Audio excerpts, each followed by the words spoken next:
Mga biday, sa magandang oras po sa lahat at welcome po sa aking channel. Nako po, nananawagan na po ngayon mga kabida, no? Ito kong si Cavite 4th District Representative Kiko Barsaga, mga kabida, no? Sa international community, ano, na dapat meron na pong foreign intervention po mga kabida, no? Dito sa Pilipinas. Kagaya ho sa nangyari po mga kabida, dyan po sa Venezuela po, ano? Kung saan po ay nilusob mga kabida ng Amerika at hinuli po ito hong presidente po nila mga kabida at yung kanyang asawa. Okay?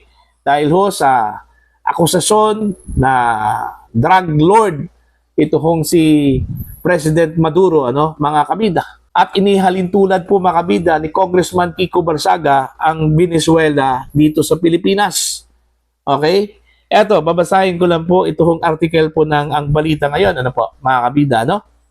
Foreign intervention gaya ng nangyari sa Venezuela, hiling ni Congressman Kiko Barsaga. Ano? Hayagang umapila si Congressman Kiko Barsaga, kinatawan ng Cavite 4th District, sa international community na magkaroon na umano ng foreign intervention sa Pilipinas na inihalin tulad niya sa nangyari kamakailan sa pagitan ng Estados Unidos at Venezuela. Sa isang video statement na in-upload po niya, no, sa kanyang Facebook account kahapon po, ano, mga kabida, January 6, 2025, sinabi ni Barsaga na nadakip na umano ng Amerika ang Pangulo ng Venezuela na si Nicolas Maduro, isang pangyayaring ayon sa kanya yumanig sa pandaigdigang politika. Wala na si Venezuelan dictator Maduro, nadakip ng American Special Forces ang kilalang drug lord at presidente sa isang operasyon na yumanig sa geopolitika ng mundo. Alright? Ayon pa kay Barsaga, bagamat maaaring labag sa international law ang naturang hakbang ng Amerika, naniniwala siyang makikinabang pa rin umano ang mamamayan at ekonomiya ng Venezuela. Ano? Sa parihong pahayag, iniuugnay ni Barsaga ang sitwasyon ng Venezuela sa kalagayan ng Pilipinas at pinasaringan si Pangulong Ferdinand Marcos Jr. na ayon sa kanya ay masyado nang makapangyarihan para pananagutin ng lokal na batas. Magkakahawig ang sitwasyon sa ating bansa. Si Pangulong Marcos na inuugnay sa malawakang pandarambong, iligal na paggamit ng droga at paglabag sa karapatang pantao ay masyado nang makapangyarihan para litisin ng batas ng Pilipinas. Dahil dito, iginiit ni Barsaga na kinakailangan na raw ang pakikialam ng ibang mga bansa. Kaya ako'y nananawagan sa international community bilang isang mamamayan at miyembro ng Kamara na kailangan ang foreign intervention sa makataong kadahilanan. Which is why I appeal to the international community both as citizen as a member of the House of Representatives that foreign intervention is necessary on humanitarian grounds. Napakarami na ang namatay dahil sa korupsyon ni Pangulong Marcos at mas marami pa ang mamamatay kung mananatili tayong tahimik. So, yun po mga kabida. So far, wala pa pong reaksyon ito hong Malacanang patungkol ho sa panawagan po mga kabida ni Congressman Kiko Barsaga. No? Matindi po yung kanyang panawagan, ha? Kasi global na po ito. Alright? Inimok na po niya ang international community po mga kabida na mag-intervene na po dito sa Pilipinas. Kasi po gaya ng sinabi po niya, no, dito ho sa article po ng ang balita ngayon mga kabida, no, na inihalin tulad po niya ang Venezuela sa Pilipinas. Yung sitwasyon po ng presidente po ng Venezuela at ang presidente po ng Pilipinas, ano? Ang common denominator po nila dito, kung pagbabatayan po natin yung statement po ni Congressman Kiko Barsaga mga kabida, yung illegal drugs. Ito hong si Maduro, inaakusa po mga kabida, no, ng Estados Unidos na drug lord, okay? May hawak po ng drug cartel, ano, diyan po sa Venezuela. Samantalang ito hong si Pangulong Ferdinand Bongbong Marcos, inakusahan po ng kanyang kapatid, ano, na si Senator Amy Marcos mga kabida, na gumagamit po ng illegal na droga kasama na po yung kanyang asawa at yung kanya hong anak, mga kabida, na si Congressman Sandro Marcos. Pero sa tingin ho ba ninyo, mga kabida, may pagkakahawig ba? Ano? Uncontrollable na ba ito hong si Pangulong Ferdinand Bongbong Marcos? Kaya kailangan na po ng foreign intervention, ano, mga kabida? Sa tingin ko lang po, hindi po kailangan, mga kabida. Kasi unang-una po, able pa ang Pilipinas, ano? Yung mga batas po natin, able pa po. Alright? At hindi po maganda na papasukin po tayo ng taga-ibang bansa. Kasi po, unang-una, tayo po ay isang sovereign state.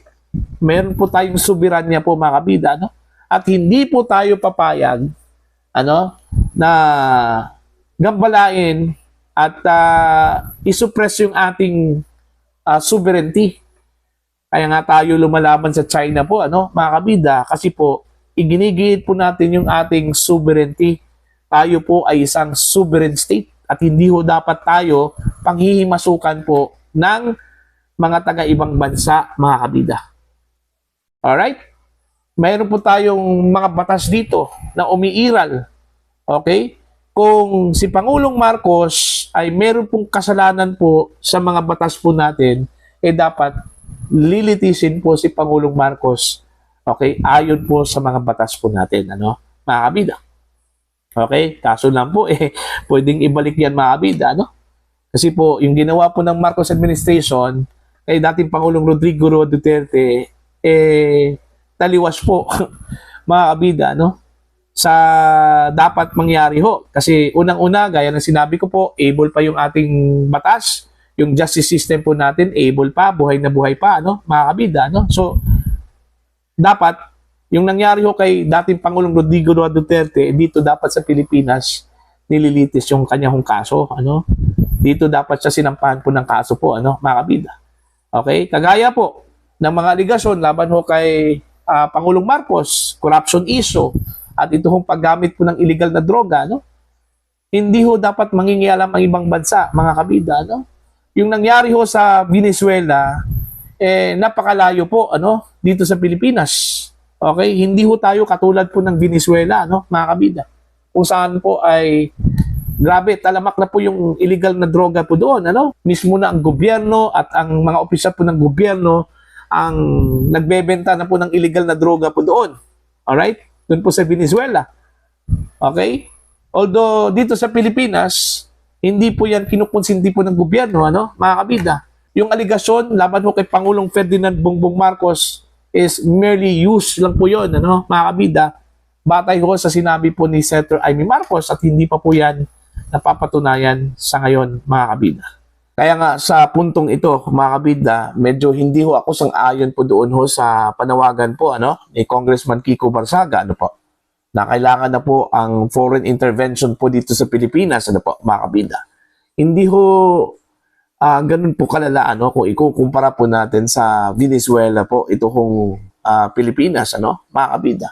At saka wala hong karapatan po ang sino mang bansa, ano, na manghimasok po dito sa atin, mga kabida. Kagaya na sinabi ko po, tayo po ay isang sovereign country, ano. Meron po tayong sariling batas, meron po tayong sariling gobyerno, mga kabida, at able pa po yung mga batas at justice system po natin para po litisin kung sino man po yung nagkakasala po, mga kabida, no? Okay? Kontrolado pa po ng batas po natin at ng mga otoridad po natin ang sitwasyon dito sa Pilipinas. Alright? Yung ginawa po ng Estados Unidos sa Venezuela, okay, mga kabida, malinaw po na labag po yun, ano, sa international law. Okay? Marami hong kumukundin na po doon, ano po, mga kabida. Subalit wala ho silang magawa, ano? Subalit wala hong magawa po ang Venezuela po, mga kabida, ano po. Kasi po, una, makapangyarihang bansa ito hong Estados Unidos, ano? Tsaka pangalawa, ang advantage lang po doon, 80% po ng mga Venezuelan po, pabor po doon ho sa ginawa po ng US, ano? Mga kabida.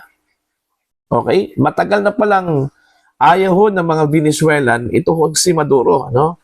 Okay? Pero, yun nga Kaya marami hong mga Venezuelan po ang umalis po sa Venezuela dahil sa hindi na po nila gusto yung pamamalakad daw ni Maduro po, mga kabida doon po sa Venezuela. Kaya nga, ito yung pagkakataon po, para ho sa mga Venezuelan na kailangan hong mangyari po, At kung makita mo yung reaction po ng mga Venezuelan po, mga kabida, halos nagbubuni po, sa tuwa, mga kabida, dahil sa ginawa po ng Estados Unidos doon po sa kanila kong Pangulo po, mga kabida.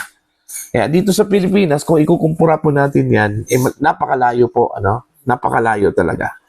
At saka pangalawa po, mga kabida, hindi ho papayag po ang mga Pilipino na meron pong manghihimasok na mga dayuhan po, dito sa atin. Kung meron man po tayong problema po, mga kabida, sa politika, sa pamamalakad po ng gobyerno, that's internal. Okay? At hindi ho pwedeng panghihimasukan po ng mga tagalabas, mga kabida. Para po sa inyo, ano po ang inyong opinion at pananaw ho dito? Please comment down. Sa mga hindi pa po subscribers sa channel, please subscribe. Just click the subscribe button, click the notification bell, click all para updated po kayo, mga kabida, sa aking mga uploads. Maraming salamat po sa inyo lahat.